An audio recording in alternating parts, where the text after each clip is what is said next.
Kita beri tepuk tangan.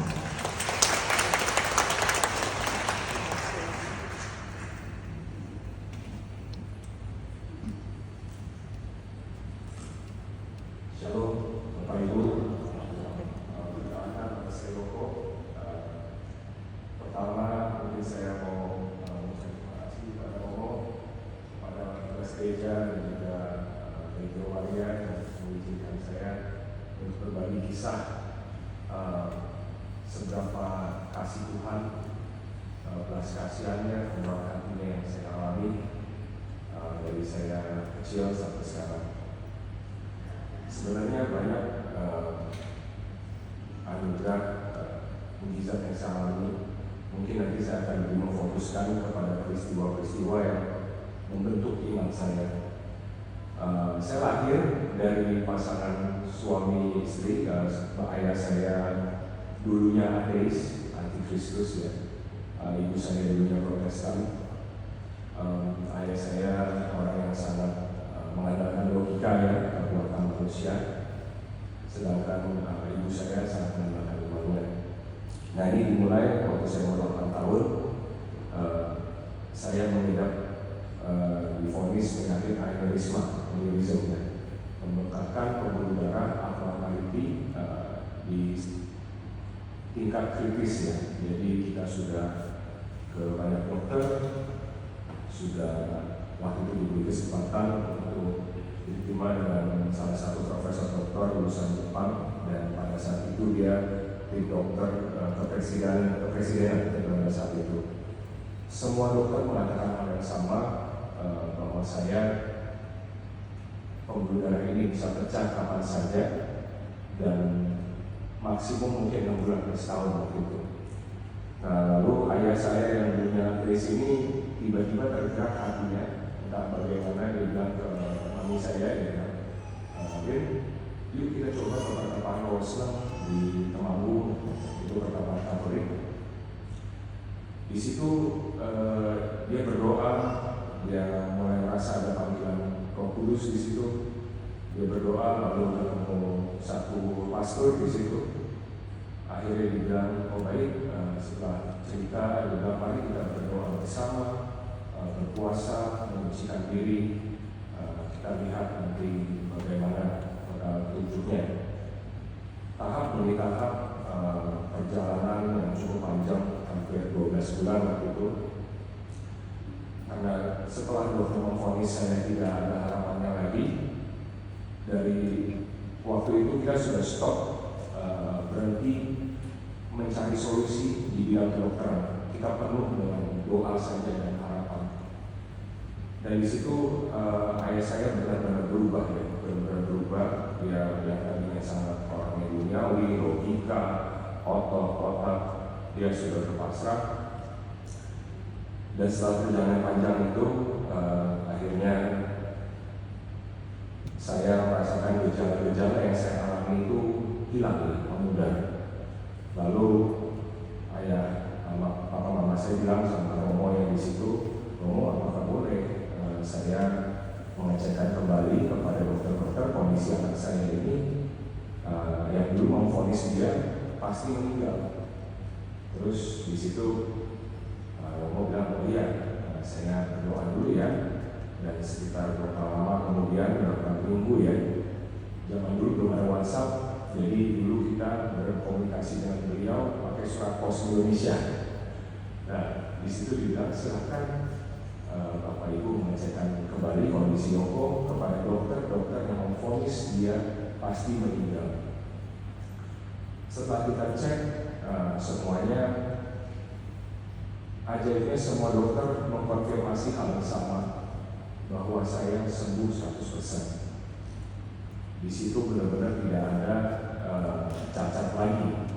Dan Romo memang bilang waktu itu di suratnya, semoga dalam pemeriksaan ini nama Tuhan Yesus makin kita muliakan. Dia bilang itu di suratnya. Nah, itu mujizat pertama yang saya terima dari kemurahan hati Tuhan Yesus, di mana semua dokter, bahkan profesor doktor dari Jepang pun bilang nggak bisa, dan buktinya saya bisa. Tuhan bisa. Kita bersandar pada Tuhan, itu sembuh di situ. Namun saya tidak mau terlalu panjang bahas tentang situ, karena itu betul saya akui itu mukjizat yang luar biasa yang Tuhan Yesus berikan pada saya. Tapi karena saya masih beberapa tahun, itu merupakan perjalanan iman untuk ayah dan ibu saya. Nah, karena saya masih kecil, saya tahu ada Tuhan Yesus, tapi namanya saya masih kecil, laki, tidak terlalu fokus dengan keimanan saya. Seiring berjalannya waktu, saya menjadikan iman saya hanya sebagai formalitas. Saya percaya Tuhan, Tuhan Yesus, tapi saya tidak pernah berkecimpung lebih dalam tentang iman saya ini. Dan peristiwa yang selanjutnya saya mau bicarakan, inilah yang saya bilang betul-betul mengena kepada iman saya dan keyakinan saya akan Tuhan Yesus. Ini dimulai tahun lalu, Maret 2024, ketika saya masih umur 34. Anak saya masih kecil, umur 7 tahun dan umur 4 tahun. Tiba-tiba saya sesak nafas. Saya pikir kita COVID, karena itu lagi hebohnya. Ternyata setelah saya ke rumah sakit, ternyata saya terkena penyakit influenza A. Influenza A itu penyakit yang baru bisu, Meteor Garden beberapa minggu lalu terkenal ya. Dia meninggal karena ada satu penyakit influenza. Dan saya kena ini, saya sesak nafas, saya masuk rumah sakit, saya dirawat inap. Lalu saya bilang ke dokter, dok, saya tidak bisa dirawat inap lama-lama, saya mau besok pulang. Terus dokter bilang, nggak bisa Pak, harus menjalani treatment. Terus saya bilang, nggak bisa, karena saya besok ada pembukaan kantor baru dan undangan sudah nyebar, saya wajib pulang dan membuka kantor tersebut. Ya sudah, kalau Bapak memaksa, tanda tangan resiko sendiri, saya tanda tangan. Akhirnya berhasil saya buka kantor. Saya buka kantor, beda hanya 24 jam setelah buka kantor, makin sesak nafas, makin kesadarannya menurun, saya masuk lagi ke UGD.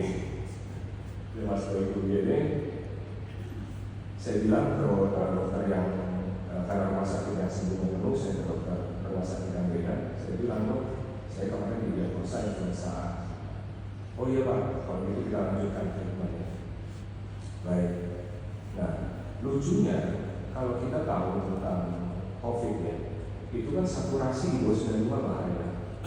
Nah ini saya sesak nafas luar biasa sesaknya sampai menggap-menggap, saya UGD jam 2 malam. Saturasi saya 95 sampai 99.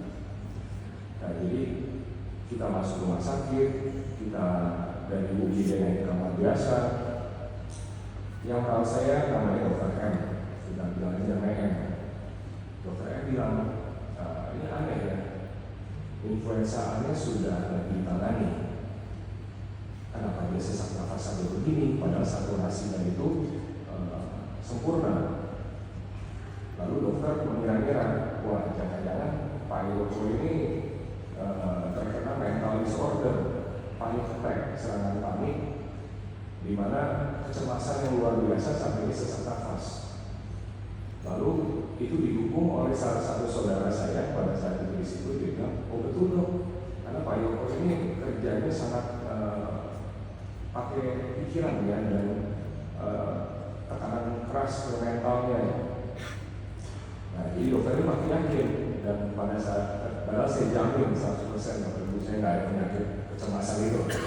Nah, akhirnya dokter ini prescribe memberikan saya, suruh suster order obat penenang. Pada saat kesadaran saya sudah turun sekali, bahkan saya sudah tidak sadar dokter bilang. Dan saya ingat sekali itu saya di rumah sakit dikasih oksigen level 5, yaitu tertinggi dari tembok rumah sakit.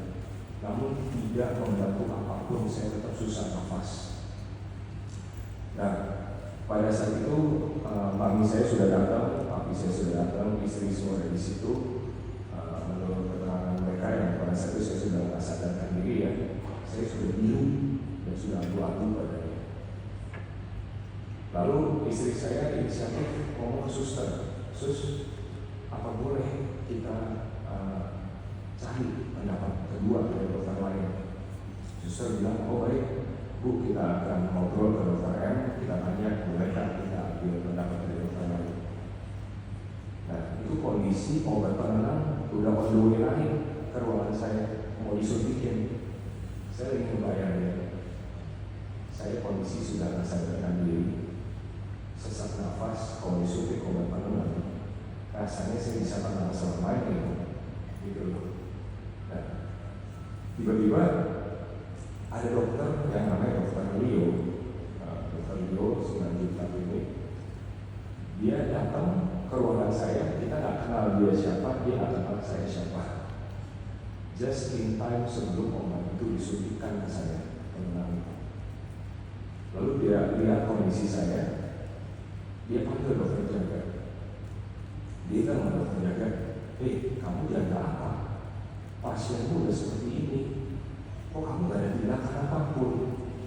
Dokter jaga bilang ke dokter Leo, dok, mohon izin, dokter M aja yang sudah datang mendiagnosa Pak Yoko dari beberapa menit yang lalu tidak menemukan apapun yang salah kecuali mental disorder. Nah, terus dokter Leo bilang, tunggu dulu, cek dulu darah, pH darah dan lain-lain, tolong dicito. Dicito itu artinya darah saya ini di bypass, nggak nunggu antrian lagi, langsung diperiksa beberapa jenis. Dan kecurigaan dokter Leo ini semuanya konfirmasi. Jadi yang tadinya saya cuma influenza A, sekarang ketahuan pH darah saya drop, dan itu menimbulkan keasaman darah yang luar biasa di badan saya, dan itu merupakan hal yang sangat beracun untuk organ-organ saya secara keseluruhan, dari liver dan lain-lain sampai ke otak. Lalu langsung dokter Leo bilang, kasih tahu dokter jaga, suruh ngomong ke dokter M. Dokter M, kata dokter Leo, Pak Yoko ini harus masuk ICU segera, karena kondisinya ini bisa dihitung pakai jam, karena sudah tidak sadarkan diri dan tidak bisa nafas dengan baik.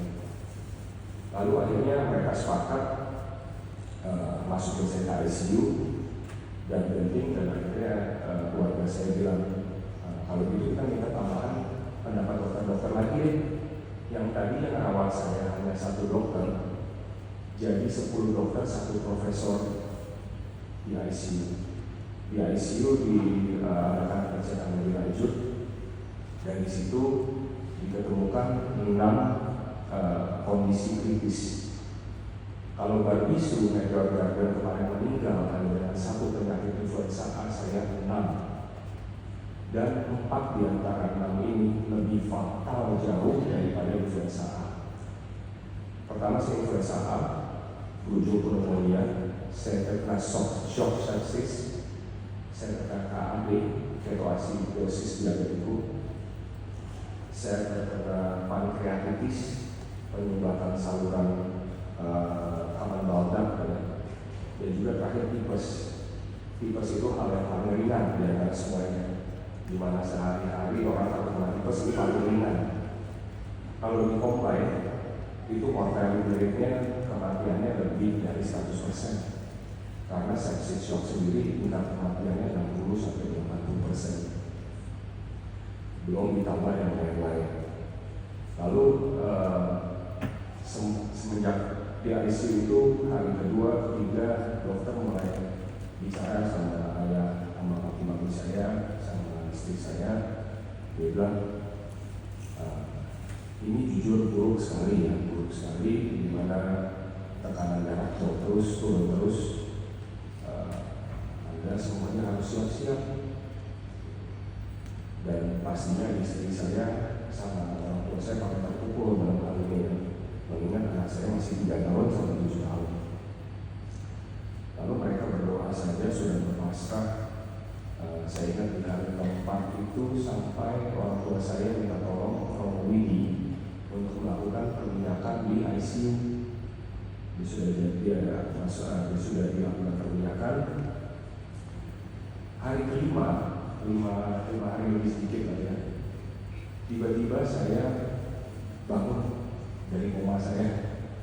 Saya bangun, saya ingat sekali ada suster lewat di situ. Saya bilang, "Sus, kenapa ya? Karena dokter pernah bilang, ini sudah tipis sekali harapannya. Kalaupun sembuh, orang ini bisa gagal ginjal, gagal pankreas, dan otaknya pun ada kemungkinan jadi idiot. Lalu saya bangun, saya lihat suster, saya bilang, sus, saya kenapa ya? Saya di mana? Saya sangat lupa ingatan. Lalu suster panggil dokter, dok, Pak Yoko siuman. Lalu ada dokter K, ini dokter spesialis ICU yang jaga. Dia langsung ke sana, dia bilang, selamat datang kembali Pak. Sungguh luar biasa. Saya selama jadi dokter ICU puluhan tahun, saya tidak pernah melihat orang bisa bangkit kembali dari serangan magnitudo sebesar ini. Ya kan? Entah kenapa pada saat dia ngomong itu, saya bilang ke diri saya nangis pada saat itu. Saya juga bingung, saya seperti orang lupa ingatan, tapi saya bisa nangis di situ, belajar ICU. Saya bilang, Tuhan, terima kasih. Engkau sudah menunjukkan kuasa-Mu dan belas kasihan-Mu kepada saya lagi dan lagi. Saya melewati masa kritis yang divonis mati. Berapa kali saya sembuh. Saya sampai berpikir, dari semua manusia yang ada di dunia, siapa saya? Saya bukan siapa-siapa. Ada 8 miliar manusia di dunia ini. Kenapa Tuhan kasih keluar hatinya dia ke saya? Saya bilang, Tuhan, dalam hati saya, terima kasih. Saya di situ saya langsung ngomong begini lucunya. Kalau memang Tuhan berkenan, apabila itu berkenan di hatimu, izinkan saya suatu hari kalau saya sembuh nanti, saya mau melayani di rumahmu. Itu yang saya katakan dengan ICU saya. Karena selama ini saya tidak pernah melakukan pelayanan apapun, bahkan saya tidak pernah join komunitas gereja. Lalu pastinya saya kondisi belum stabil ya, jadi saya masih belum terlalu bisa berpikir banyak. Tapi saya ingat dokter itu silih berganti, 3 orang datang, 3 orang datang, 3 orang datang, semua bilang sama, dan semua mengatakan luar biasa Pak, ini mujizat. Nggak mungkin kalau ini bukan mujizat Pak. Istilahnya nggak bisu aja satu penyakit langsung lewat. Saya nggak penyakit 4 diantaranya lebih parah dari yang nggak bisu dan punya. Nah, lalu setelah 48 jam saya stabil dari ICU, saya naik ke kamar biasa. Saya selalu masih ingat sampai sekarang, halusinasi masih terjadi, sesekali masih terjadi. Itulah yang ditakutkan dokter, otak saya juga. Begitu, akhirnya saya lihat ada dokter yang aku agak aneh, kenapa cemas gitu. Sementara saya nggak ngerti apa-apa. Akhirnya saya tanya sama dokter, dok, sebenarnya saya ini kenapa sih? Terus dokter bilang, iya Pak, Bapak telah penyakit kritis bertubi-tubi banyaknya, sehingga sekarang Bapak mengalami gagal ginjal dan gagal pankreas. 2 organ tersebut adalah 2 organ manusia yang tidak ada obatnya, hanya vitamin saja. Saya tanya, kondisinya seperti apa dok? Tolong jelaskan saya. Oh ya, PGFR Bapak itu di 22. Beda 2 lagi, Bapak masuk ke gagal ginjal paling parah. Oh, oke. Terus apa lagi dok? Ya, itu kerusakan yang baru ketahuan sekarang. Nanti kita harus cek lagi untuk kerusakan yang selanjutnya. Pada saat itu, pankreas saya sempat membaik. Jadi dokter nggak ngecek lagi. Padahal sebulan kemudian ketemu pankreas saya makin memburuk. Nah, tapi saya ingin konsentrasi tentang ginjal. Saya tanya sama dokter. Akhirnya saya bilang, dok, oke lah, kasih saya jawaban konkret. Berapa lama lagi saya bisa hidup? Terus dokter bilang, semua itu Tuhan.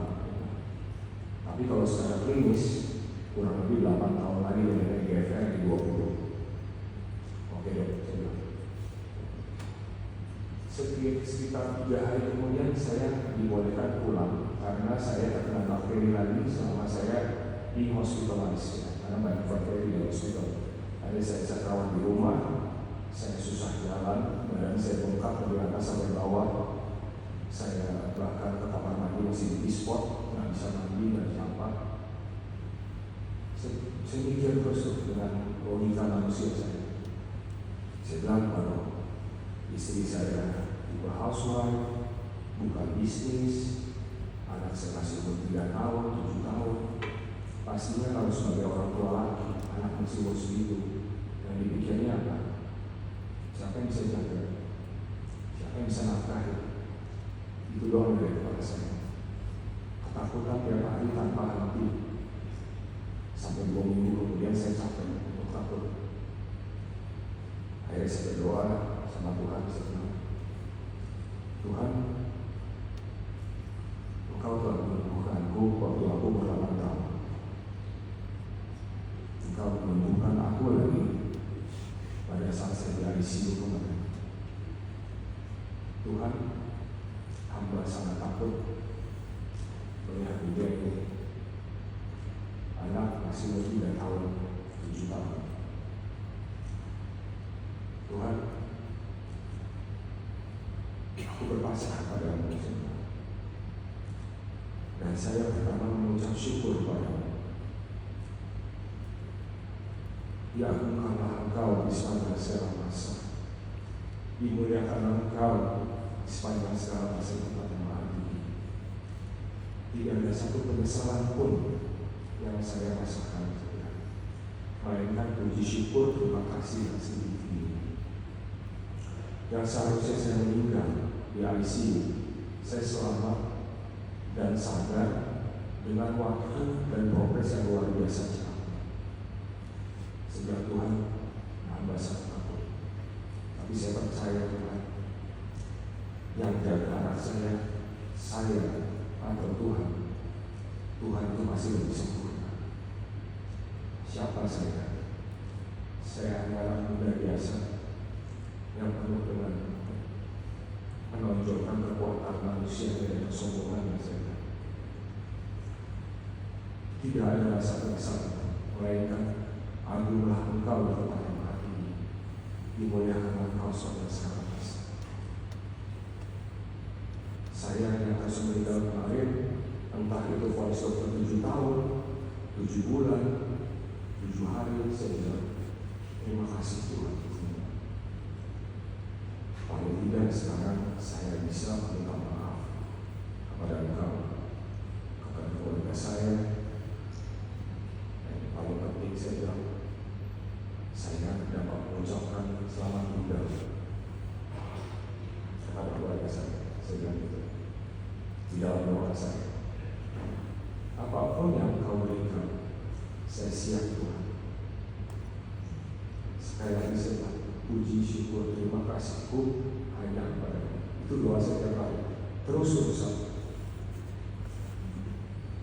Tiba-tiba sebulan kemudian ginjal saya membaik dengan rate kecepatan yang luar biasa. Dari 22 EGFR saya naik ke 70-an. Lalu karena sudah mulai stabil, saya putuskan ke Malaysia. Ke Malaysia, ke Penang, saya minta pendapat dokter sana, saya bawa semua hasil ICU. Dokter Malaysia bilang, wih, enak banget dokter Indonesia. Terus saya bilang, dok, bukan hebat dok, dokter Indonesia kan saya juga rasa mati, saya bilang gitu. Dan saya sembuh. Terus dia bilang, saya setuju sih, dia bilang gitu, kayak hasil darah ini harusnya ada di sini, gitu. Terus saya geser Anda nih, balik ke 70-an, itu sangat luar biasa, dia bilang gitu. Dengan infeksi yang kamu punya, itu semuanya menghancurkan organ-organ kamu. Dia bilang, oh iya, saya udah mulai senang untuk apa itu. Senang waktu Tuhan luar biasa. Engkau menunjukkan lagi kemurahan hatimu pada saya. Terus tiba-tiba saya pikir, kok waktu di rumah sakit Indonesia nggak dicek lagi perkembangan pankreas saya. Akhirnya saya cek tuh amilase lipase saya. Ternyata amilase lipase saya malah makin buruk. Pertama buruk, turun lagi. Nah akhirnya saya mental saya otomatis secara manusia saya down lagi ya, saya jatuh lagi mental saya. Terus saya pikir, kemarin kan pusingnya 2 minggu, nah ini saya bilang 2 hari aja deh. Tuhan udah kasih kan jadi nggak mungkin, gitu. Nah begitu akhirnya saya doa kembali, saya doa kembali yang sama saya ulangi terus. Dan setelah 2 bulan kemudian mujizat terjadi. EGFR saya, aplikasi fase saya balik 100% normal. Semuanya normal. Otak saya juga normal. Nah, di situ apa yang saya bisa ambil dari hikmah ini semua? Saya bilang, gak pernah Tuhan ninggalin kita sebagai manusia. Kita yang kaya lupa akan Dia. Kita yang sering mempertanyakan, kita pakai logika kita dan kekuatan kita di dunia ini. Dan menurut saya, Tuhan itu selalu mencoba berbicara dengan kita.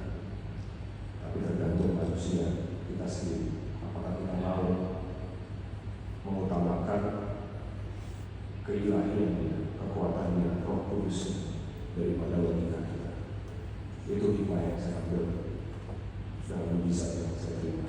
Terima kasih semuanya. Sekian.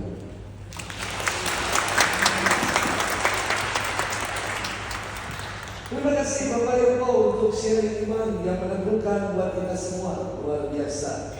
Bapak dari tadi mengulang-ulang bukan siapa-siapa, tetapi Bapak adalah Bapak Yoko yang akan melawan dinasti ini, mengangkatnya dari administrasi di film Kueceng. Terima kasih untuk sharing imannya, saudara-saudari. Mari kita